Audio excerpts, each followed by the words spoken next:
Assalamualaikum warahmatullahi wabarakatuh. Bertemu kembali dengan saya di channel Nanang Arifin dari Madrasah Aliyah Negeri Kota Blitar.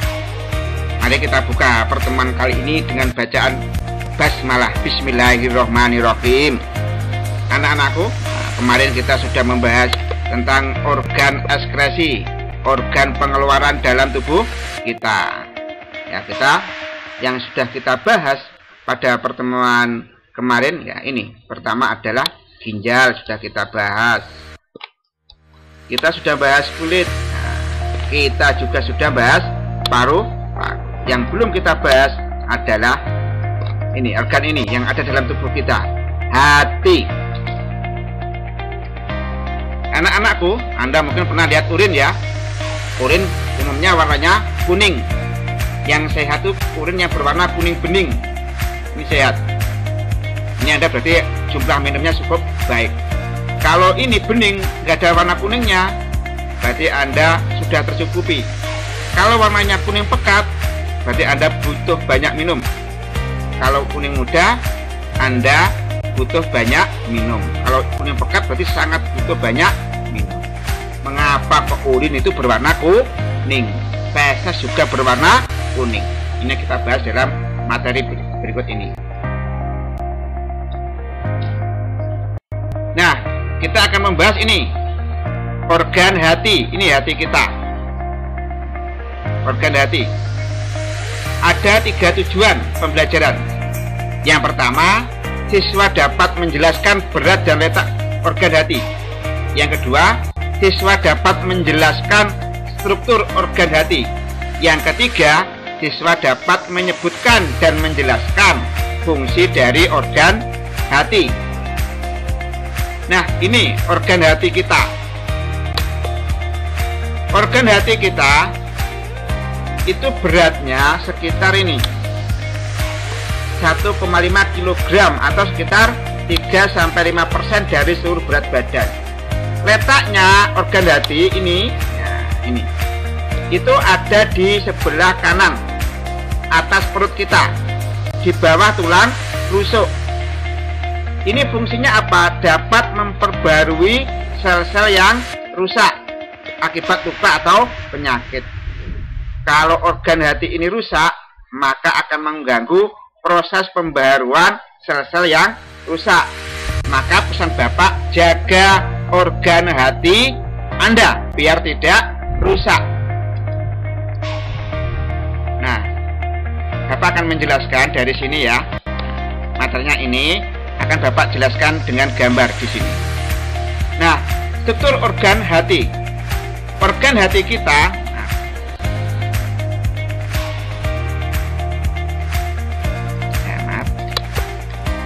organ hati kita itu ada 2 bagian, 2 lobus. Satu ini lobus satu ya. Ini adalah lobus yang kedua. Di setiap lobus, bagian-bagian itu ada lobulus bulus. Yang ukurannya adalah 1 mm berbentuk persegi 6. Nah, di sini di dalam lobus ini ya, ini ada pembuluh darah yang menuju ke hati. Yang pertama adalah ini, nomor 1 ini, arteri hepatika. Ini membawa darah yang banyak mengandung oksigen dari jantung. Yang kedua adalah ini, vena porta hepatika. Ya, ini banyak membawa sari makanan dari usus halus. Ini kan, ini menyerap sari-sari makanan dari usus halus, diserap dibawa ke sini. Yang ketiga ini adalah vena hepatika. Ini membawa darah ya keluar dari paru, dari hati, yang banyak mengandung CO2 atau karbon dioksida. Pertemuan antara arteri hepatika sama vena porta hepatika di sini ya, ini nanti akan membentuk sinusoid.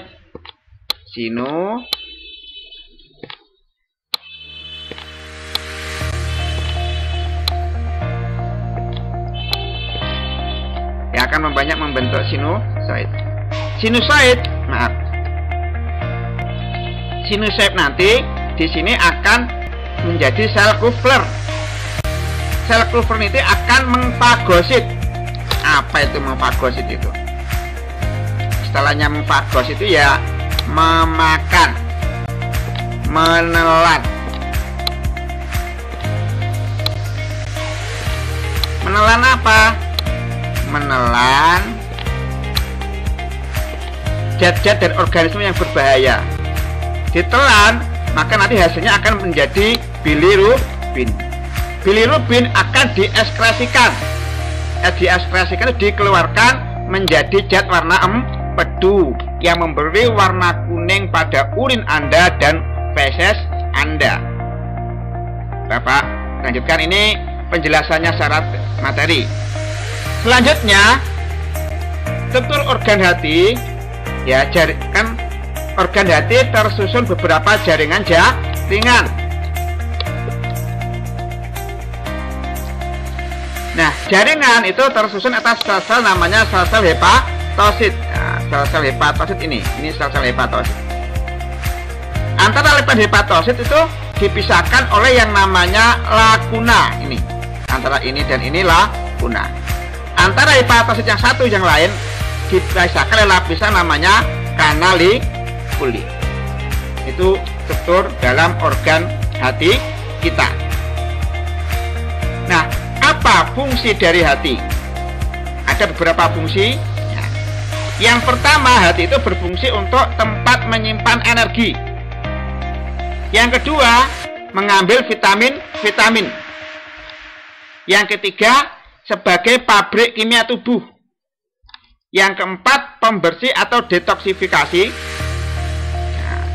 Selanjutnya, yang kelima, untuk memproduksi cairan empedu. Akan Bapak jelaskan satu persatu dari awal. Pertama, fungsi hati itu untuk menyimpan energi. Ingat, dalam tubuh kita ada glukosa atau zat gula. Itu nanti akan dirubah menjadi glikogen, energi. Siapa yang merubah? Yang merubah adalah hormon insulin yang dihasilkan oleh pankreas. Ini pankreas. Ini menghasilkan insulin untuk merubah glukosa jadi energi atau glikogen. Sehingga orang kalau kekurangan hormon insulin, maka akan mengakibatkan diabetes. Karena glukosanya menumpuk dalam darah, tidak dirubah menjadi glikogen. Jika tubuh kita terjadi kelebihan glukosa, maka glukosa akan dirubah menjadi glikogen oleh hormon insulin. Jika tubuh kita kekurangan glukosa, glikogen akan dirubah kembali menjadi glukosa dalam darah dengan dibantu yang namanya hormon adrenalin. Hormon ini dihasilkan oleh ginjal. Fungsi yang kedua, apa fungsi yang kedua dari hati? Yaitu fungsi yang kedua adalah mengambil vitamin-vitamin. Nah, menyimpan vitamin.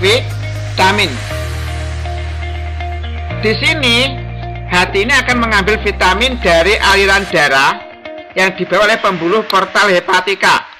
Ini ya, mengambil vitamin-vitamin dari pembuluh portal hepatika, dikumpulkan, disimpan, baik itu vitamin A, D, E, dan K. Vitamin ini dapat disimpan 2-4 tahun.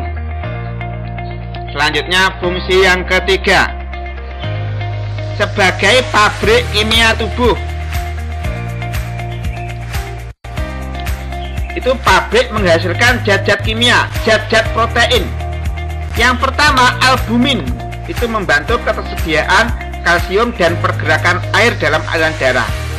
Yang kedua, globin, membentuk hemoglobin yang membawa oksigen ke darah, mengikat oksigen, sehingga orang kalau kekurangan hemoglobin maka sulit untuk bernapas.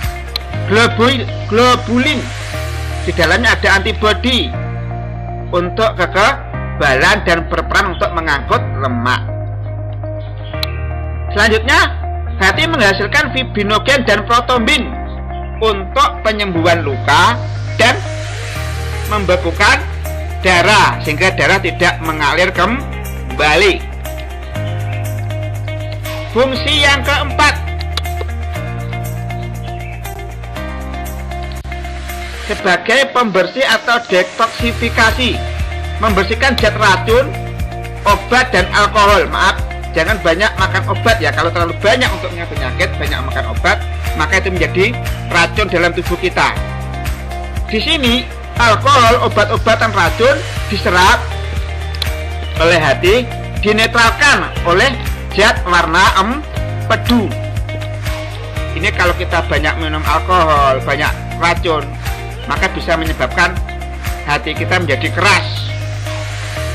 Nah, ini fungsi yang keempat. Fungsi yang kelima selanjutnya adalah memproduksi cairan empedu. Cairan empedu itu dikeluarkan dari hati ini setiap hari adalah 800 sampai 1000 ml. Apa kandungannya? Kandungannya air, garam empedu, kolesterol, fosfolipid, zat warna empedu, pigmen bilirubin, bilirubin, serta beberapa ion. Fungsinya apa cairan empedu ini? Mengemulsikan lemak dalam usus, menguraikan lemak dalam usus, mengaktifkan enzim lipase untuk mengubah asam lemak menjadi asam lemak, mengubah zat yang tidak dapat larut dalam air menjadi larut. Yang keempat, membentuk urea dan amonia. Ini yang bisa memberikan bau pesing pada urin kita. Dari mana asalnya cairan empedu?